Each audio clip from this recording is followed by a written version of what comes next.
شيله مهداه من الأخ أحمد عبد الله أحمد هادي الحذيفي الملقب العرير إلى ابن عمه اللواء الركن عبده محمد الحذيفي، مع تحيات أبو حنظلة.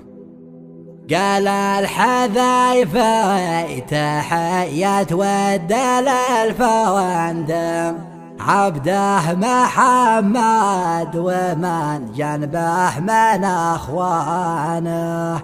على الحذيفة ورجال الموت بيت واقدم أهل العزايا وجنود العز وفرسانه.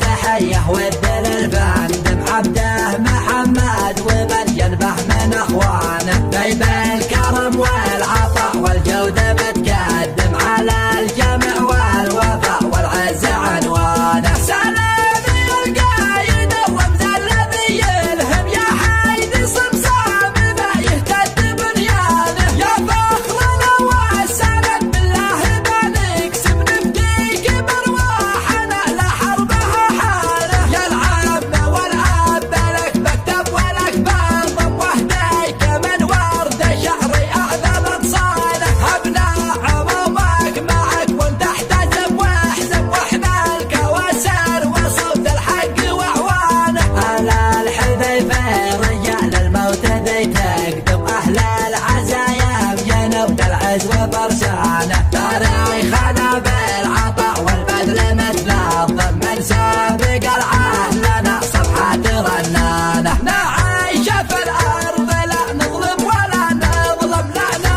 عزيمة تهد الحصن واركانه. عيبنا واحد حذيفي يوم يستسلم الموت أفضل ولا عاش إلا بهانه. هذا كلامي وفي ذكر النبي بكتب صلوا على المصطفى مهلة أمزانه. من الولايات عزم سوي عزم وصل سلامي إلى الفندم وجيرانه. أبو محمد وأبو أحمد رجل مكرم وفي وجميل ويكرم دوم ضيفانه. وحسين نجله وعبد الله إله باطم أشبال كل المهيمن وسط ميدانه. محمد ابنه وأحمد مجدهم يرسم صوره بدعه لبهم درفع شانه. قال الحذيفة تحيه ودل الفندم عبده محمد ومن جنبه من اخوانه. طيب الكرم والعطاء والجودة متقدم على